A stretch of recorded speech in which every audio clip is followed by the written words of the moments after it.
5 septembre 1928. Souffrance de Jésus et concours de lumière. Les actes accomplis dans la divine volonté sont des petites pierres et des petits souffles dans la mer de la divine volonté. Je me sentais privé de mon doux Jésus et j'espérais fébrilement son retour. Mais hélas, mon bien-aimé Jésus redoubla mes souffrances en se faisant voir blessé et couronné d'épines. Et ces épines étaient enfoncées si profondément dans sa chair que sa vue était insupportable. Quel douloureux et pitoyable spectacle! Il se jeta dans mes bras pour être consolé. Oh, comme il souffrait, gémissait et frémissait de douleur. Je le serrais dans mes bras. Je voulais lui enlever les épines, mais c'était impossible, tant elles étaient profondément enfoncées. Et Jésus, en sanglotant, me dit : « Ma fille, combien je souffre. Si tu savais comme les créatures m'offensent, et comme elles arment elles-mêmes le bras de ma justice pour les frapper. » Et alors qu'il disait cela, il m'a semblé voir des éclairs, des flammes et de la glace descendre du ciel pour frapper les créatures. J'étais effrayée, mais c'était pour moi plus effrayant encore de voir Jésus réduit à cet état de façon aussi barbare. J'ai continué à prier et je me disais : oh, comme je voudrais convertir pensée, parole, œuvre et pas de toutes les créatures en volonté de Dieu, pour que le péché n'existe plus.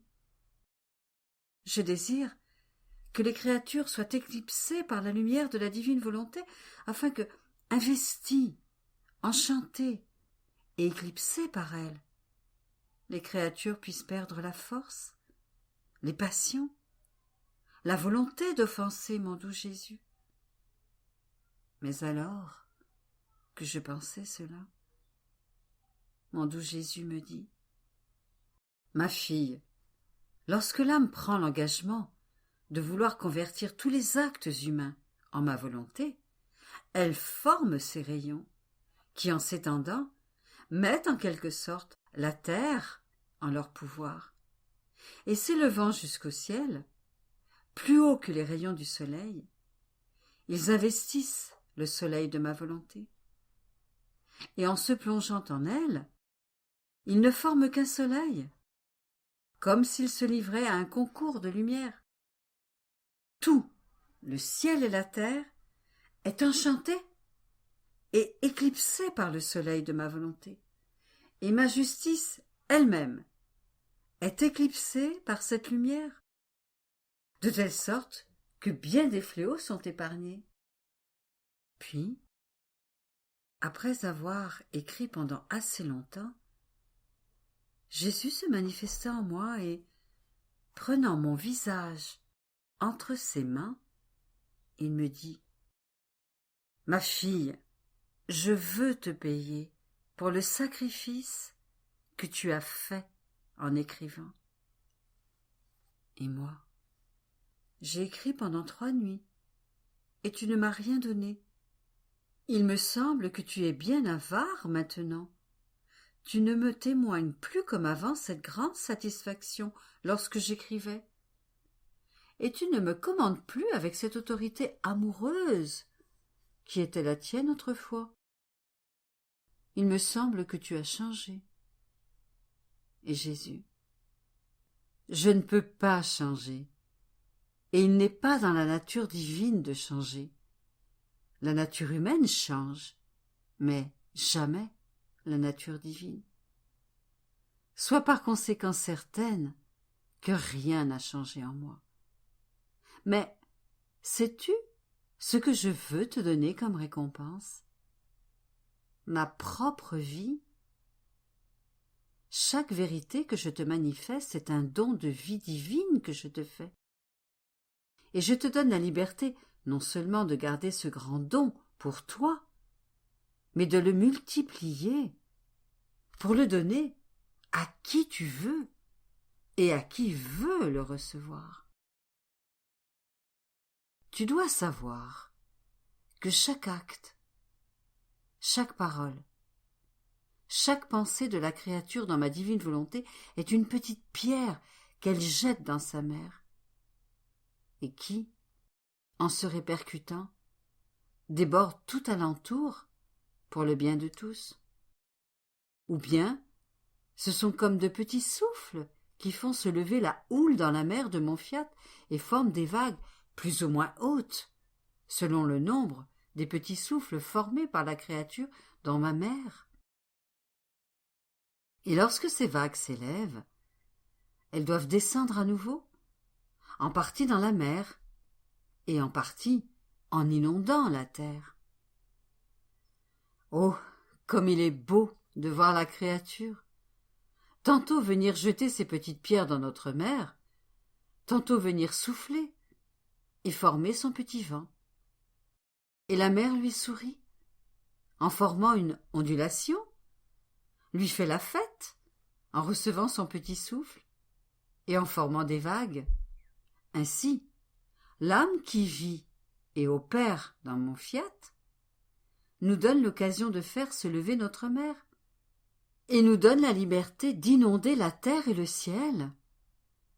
Et comme c'est la divine volonté qui s'écoule, elle dispose la créature à demander son royaume. Et nous sentons que la créature qui vit dans notre divine volonté rappelle les fêtes, les amusements, les jeux du commencement de la création avec son Créateur. Tout est licite pour celle qui vit dans notre volonté.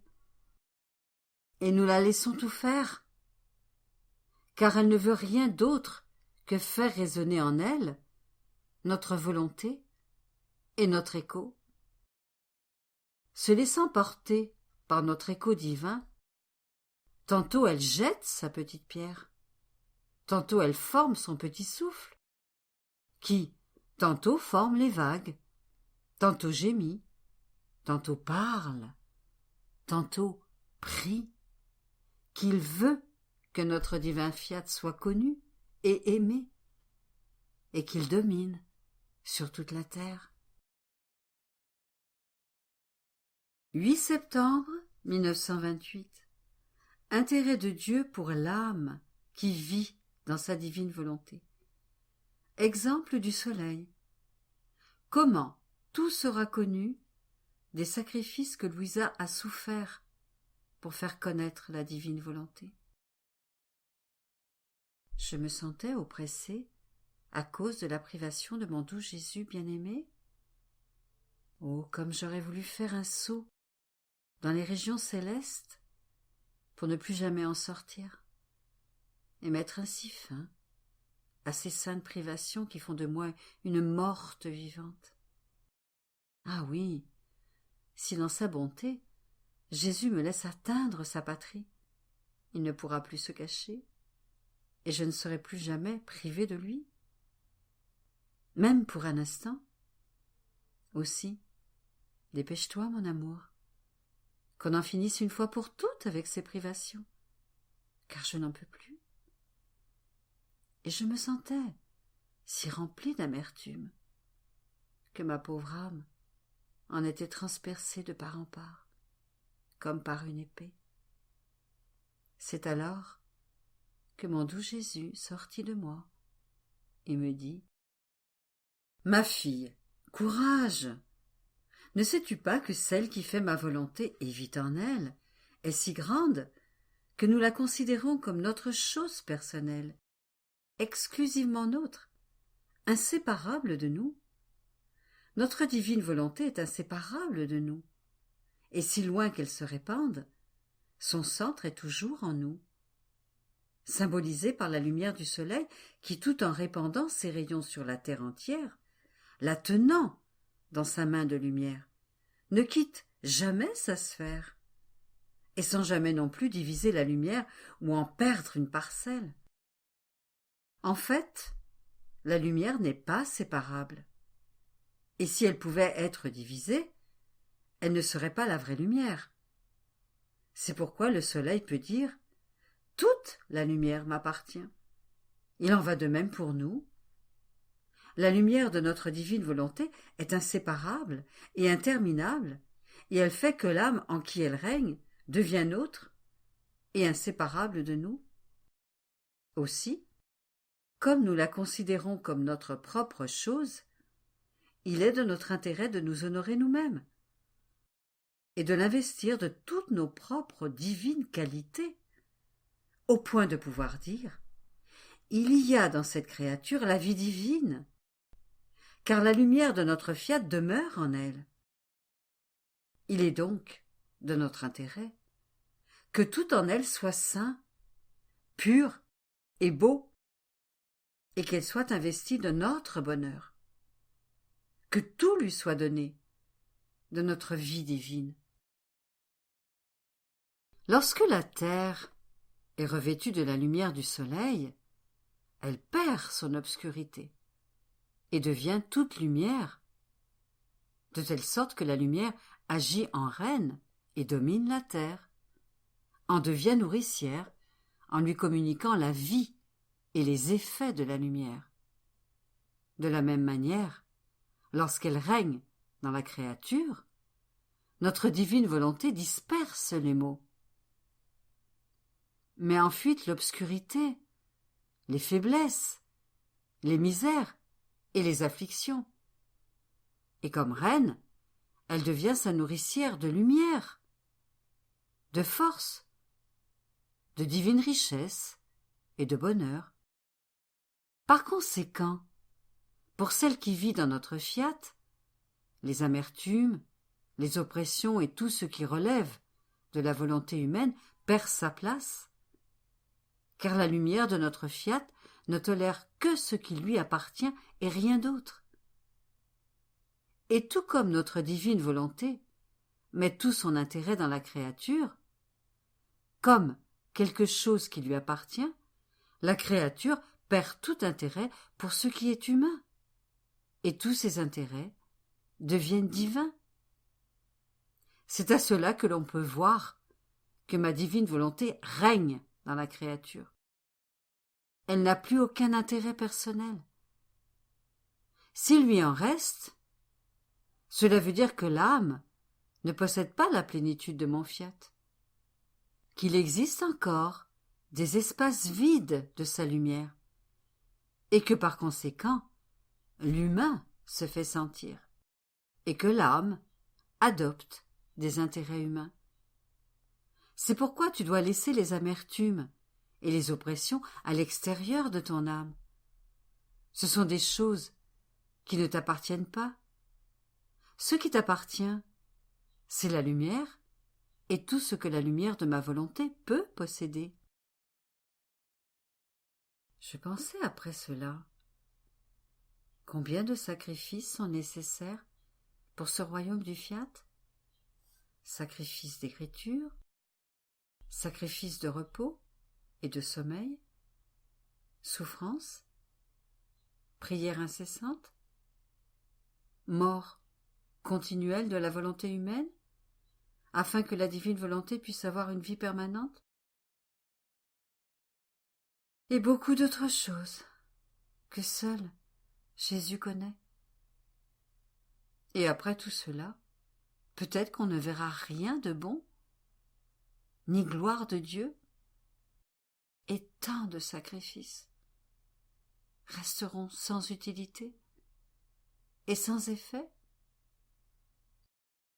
Mais alors que je pensais à ces choses, mon toujours aimable Jésus se manifesta en moi, et me serrant dans ses bras, il me dit « Ma fille, que dis-tu là? Il n'y aura pas de sacrifice que tu aies fait qui n'aura sa valeur et ses précieux effets, car tout acte accompli dans ma volonté, et pour demander qu'elle soit connue, acquiert par nature une vie divine et une vertu communicative. de façon à communiquer aux autres la vie divine et la vertu qu'il contient, si bien que tout ce que tu as fait et souffert est en ce moment présent devant Dieu, dans un acte de requête, pour obtenir que les créatures se disposent à recevoir et que Dieu leur concède un bien si grand.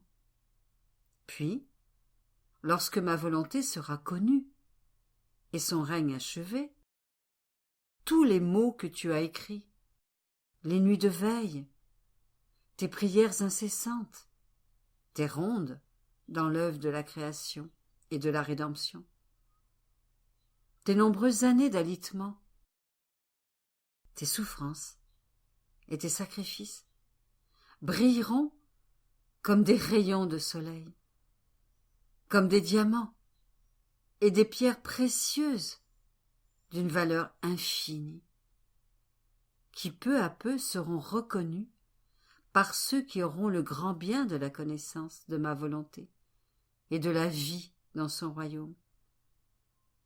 Plus encore, ils sauront que les fondations incrustées de joyaux et les bâtiments érigés sont cimentés par les nombreux sacrifices de celles à qui fut confiée la mission de faire connaître le royaume de ma volonté. Tout sera connu de façon claire, et aussi ceux qui y ont contribué, qui t'ont dirigé, qui t'ont commandé d'écrire. Et s'ils se sont intéressés à faire connaître, par la parole ou par l'écriture, ce qui concerne mon divin fiat. Et ce n'est rien encore. Tout le bien que feront ceux qui possèdent le royaume de mon fiat, et toute la gloire qu'ils me rendront, va descendre et remonter en ceux qui ont été le commencement et la cause d'un bien si grand. Et même si tu es au ciel, la vertu communicative de ma volonté, qui vivait en toi sur la terre, te mettra en communication avec eux. Elle gardera toutes les voies ouvertes entre toi et eux. Ainsi ta vie et tout ce que tu as fait et souffert sera parmi eux, et tout ce qu'ils feront aura son origine en toi, car une est la divine volonté de l'un et de l'autre. Et si tu savais la gloire, les satisfactions, les délices qui te reviendront, tu aimerais te sacrifier encore plus pour que ma volonté soit connue et domine au sein des créatures. 10 septembre 1928. L'âme qui opère dans la divine volonté ouvre autant de portes entre le ciel et la terre que d'actes qu'elle émet. La gloire d'Adam au ciel. Comment ses actes, avant sa chute dans le péché, demeurent intacts et beaux, alors qu'il restait blessé. Comment en Adam, ce que Dieu a fait dans la création est connu au ciel. Je suivais tout ce que la divine volonté avait fait dans la création et la rédemption. Je ne voulais pas laisser un seul de ces actes sans mon petit acte, comme compagnon et hommage perpétuel de gloire et d'amour pour une volonté si sainte. Et mon doux Jésus, se manifestant en moi, me dit : « Ma fille, comme je suis heureux que tu ne laisses pas ma divine volonté seule, au milieu de toutes ses œuvres, accomplies non pour elle-même, car elle n'en avait pas besoin, mais uniquement par amour pour les créatures. Tu dois savoir qu'en allant de l'une à l'autre de nos œuvres pour reconnaître en elles notre amour, et pour nous rendre amour et gloire, nous trouvons un retour de notre amour en celle qui reconnaît nos œuvres. Comme il est amer et douloureux de faire du bien par pur amour et de ne pas être reconnus. Et lorsque nous trouvons une créature qui reconnaît nos œuvres, nous nous sentons payés de retour pour ce que nous avons fait, car nous avons donné de l'amour, et c'est de l'amour que nous recevons.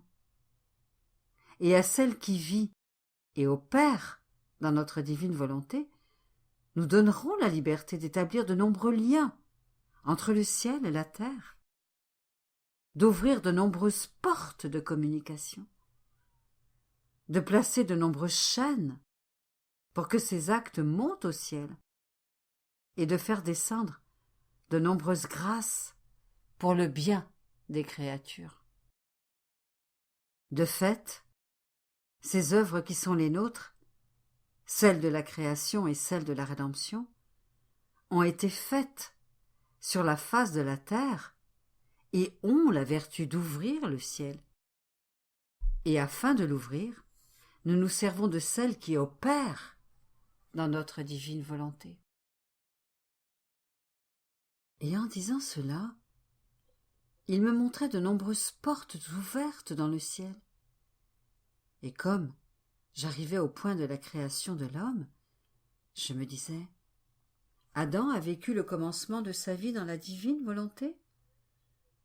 Par conséquent, ses pensées, ses paroles, ses ouvrages et ses pas étaient animés par l'unité du fiat, qui embrasse tout et contient tout, car rien ne lui échappe. Ses actes possédaient donc la totalité et la plénitude de tous les biens.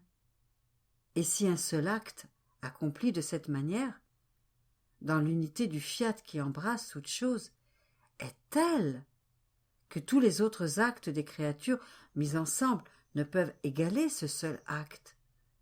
Adam, qui a vécu une période de sa vie dans cette unité du fiat, qui sait combien il lui a été possible d'en accomplir? Alors, sa gloire au ciel doit être grande, et peut-être les surpasse-t-elle toutes, hormis celle de la reine souveraine, qui forma sa vie entière dans la divine volonté. Il est vrai que Adam a péché, et qu'il est sorti de cette divine volonté, mais, bien qu'il en soit sorti, ses actes y sont restés, car je crois qu'aucune force, qu'elle soit divine ou humaine, ne peut détruire même un seul acte, accompli dans cette unité du fiat, qui embrasse toute chose et possède toute chose. Dieu lui-même ne peut pas anéantir un acte semblable.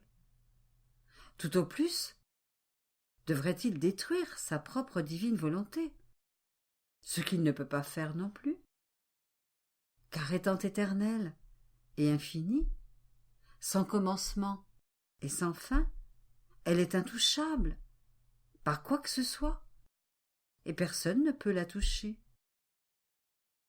Mon pauvre esprit se perdait dans ses pensées, et j'aurais voulu m'en libérer et passer à autre chose, lorsque mon doux Jésus, se faisant voir, me dit « Fille de ma suprême volonté, je ne veux rien te cacher, parce que pour celle qui vit en elle, ma volonté devient la révélatrice de ce qu'elle a fait par amour pour la créature, et de ce que la créature elle-même a fait en elle.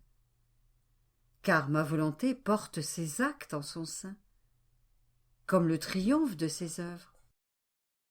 Or tu dois savoir qu'en vérité, Adam possède dans le ciel une gloire qui n'est donnée à aucune autre personne, si sainte qu'elle puisse être, hormis ma céleste maman, car personne d'autre ne possède même un seul acte dans ma divine volonté. Il était juste et convenable pour notre divine majesté que la première créature qui soit sortie de nos mains créatrices possédât plus de gloire que toutes les autres, d'autant plus que la première période de sa vie fut conduite comme nous le voulions. L'on peut dire que c'était notre vie, notre volonté et nos œuvres qui coulaient en lui. Comment pourrions-nous détruire cette première période de la vie d'Adam, puisqu'elle était plus la nôtre que la sienne? Il est même inutile d'y penser. Tout ce qui est fait dans notre divine volonté demeure intouchable. Personne ne peut y toucher, car ces actes entrent dans l'ordre divin et infini. Et même si Adam a glissé et qu'il est tombé, ces actes accomplis jusqu'à ce temps sont restés intacts et beaux, tout comme il les a faits. C'est lui qui est resté blessé, malade, notre image en lui défigurée, parce que notre divine volonté, qui avait pris l'engagement de le conserver beau, fort, frais, sain, totalement en ordre avec nous, tout comme nous l'avions créé, cette divine volonté n'était plus avec lui, puisqu'Adam lui-même l'avait rejeté.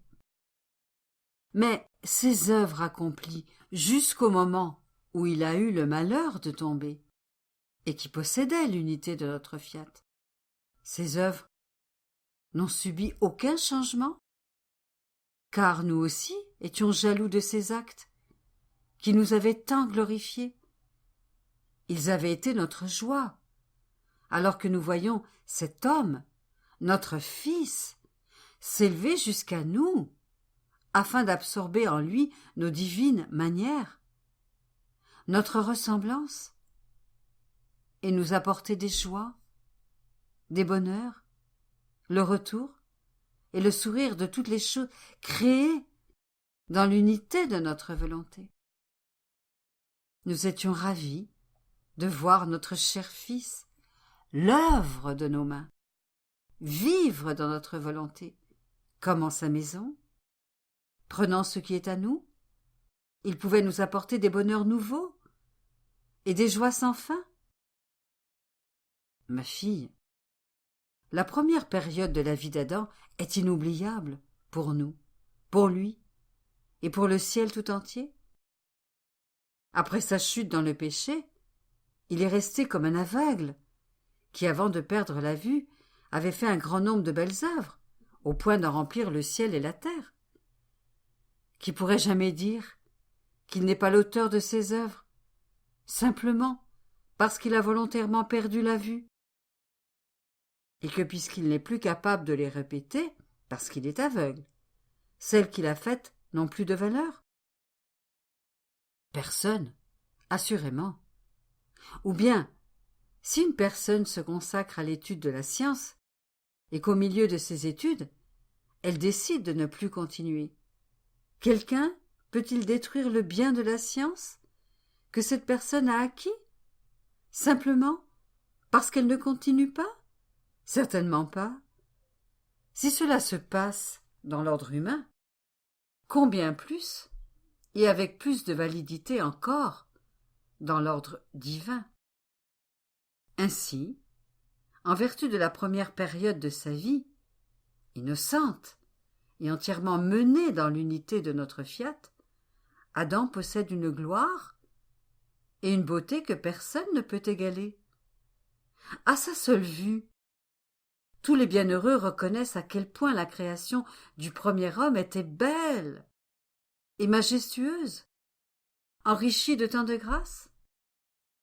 En le regardant, ils peuvent voir en lui le bien incalculable de la divine volonté dans la créature, et la joie et le bonheur que peut posséder la créature. En lui seul, comme dans un miroir, les bienheureux peuvent voir comment l'homme fut créé, l'amour exubérant que nous avions pour lui, l'abondance avec laquelle nous l'avons enrichi. Nous lui avons tout donné, autant que pouvait contenir une créature, au point de déborder et de pouvoir inonder la terre entière. S'il n'en était pas ainsi, si toute la magnificence de nos mains créatrices ne pouvait pas se voir en Adam, alors les grandes choses que nous avons faites dans la création, et ce que la créature fait et peut faire dans notre divine volonté, ne seraient pas connus, même au ciel.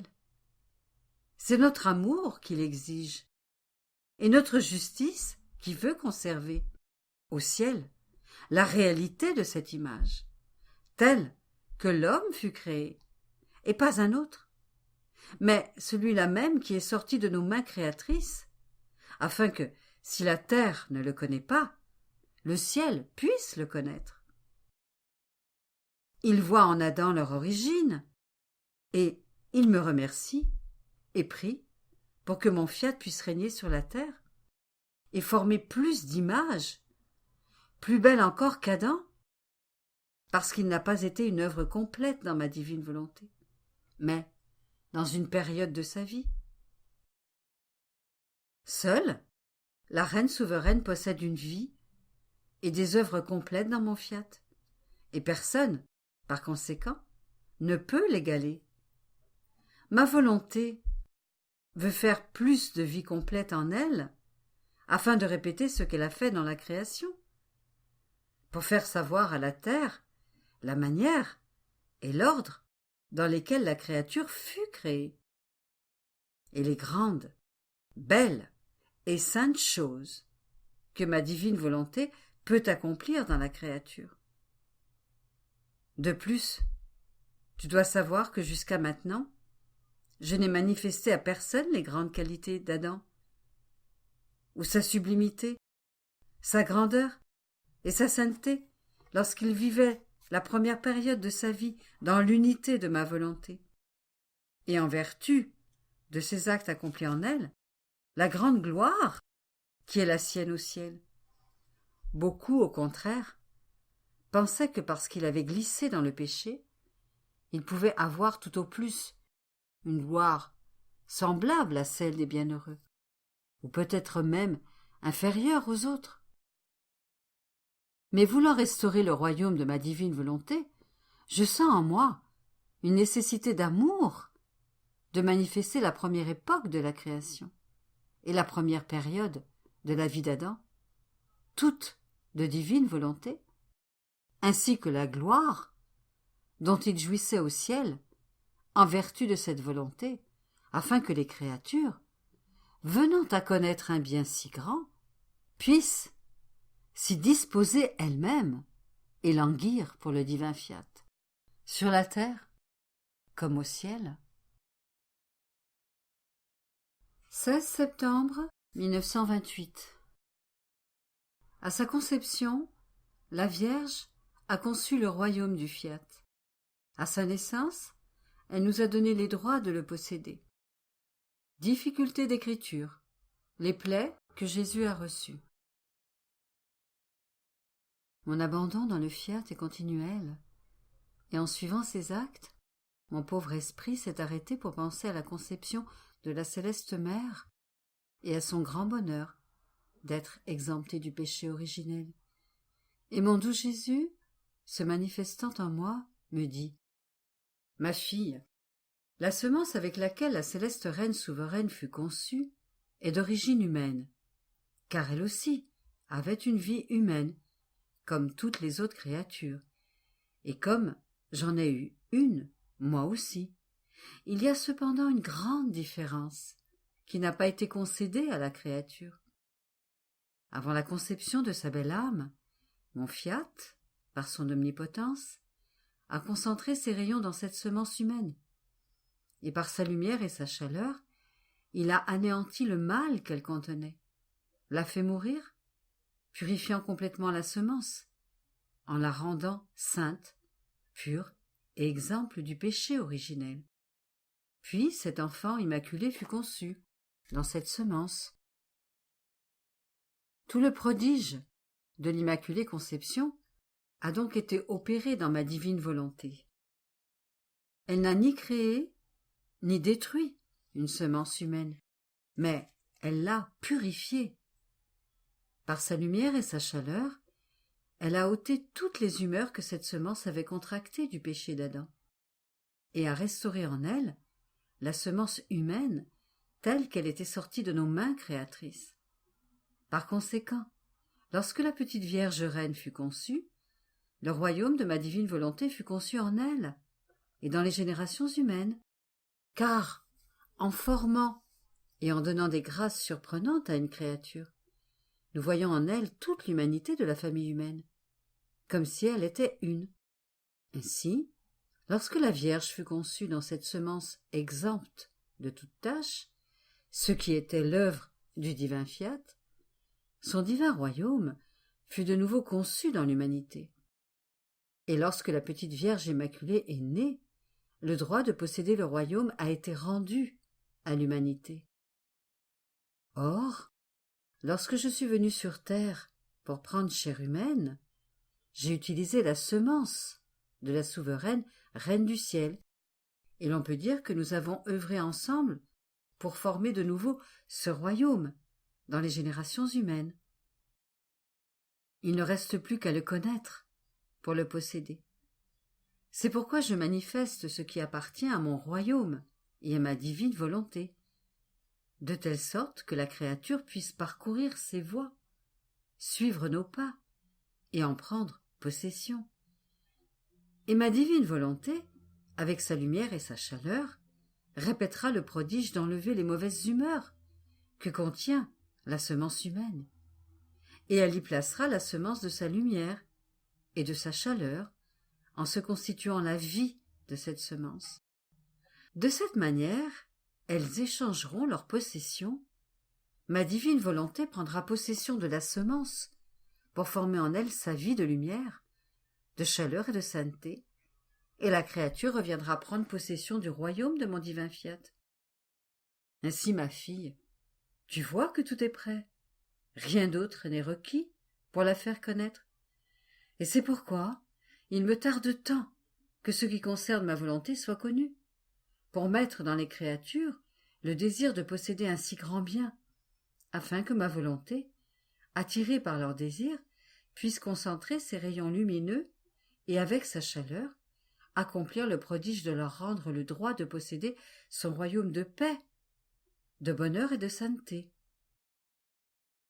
Après cela, devant écrire ce que Jésus m'avait dit, je trouvais la chose presque impossible. J'ai essayé une première fois, une deuxième fois, une troisième fois, et voyant ce que je n'y arrivais pas, j'ai pensé que mon bienheureux Jésus ne voulait plus que j'écrive, et que par conséquent, je ne devais plus le vouloir non plus. J'ai alors abandonné l'idée de m'y efforcer. Mais après, j'ai voulu réessayer, et ça semblait marcher, et même plus facilement qu'avant. Alors, je me suis dit, pourquoi tant de sacrifices, de difficultés, d'essais, et de nouveaux essais pour écrire, sans y arriver? Et voilà qu'après tant de difficultés, j'y arrive facilement. Et mon doux Jésus se manifesta en moi et me dit, « Ma fille, ne t'inquiète pas, je voulais m'amuser un peu avec toi et goûter la douceur qui sort de tes sacrifices.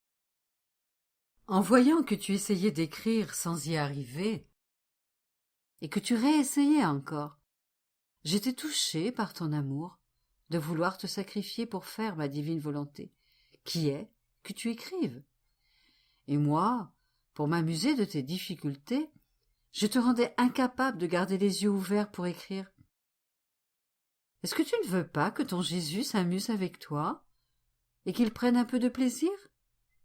De plus, tu dois savoir que le sacrifice accompli pour faire ma volonté forme dans l'âme un sang pur, noble et divin, tout comme la nourriture forme du sang pour le corps. Et moi, je trempe mon pinceau divin dans ce sang, et je m'amuse à former dans la créature mon image, plus belle et plus charmante. Alors, laisse-moi faire, et toi, ne pense qu'à faire ma divine volonté, et je ferai quelque chose de plus beau dans la nouvelle née de mon adorable volonté.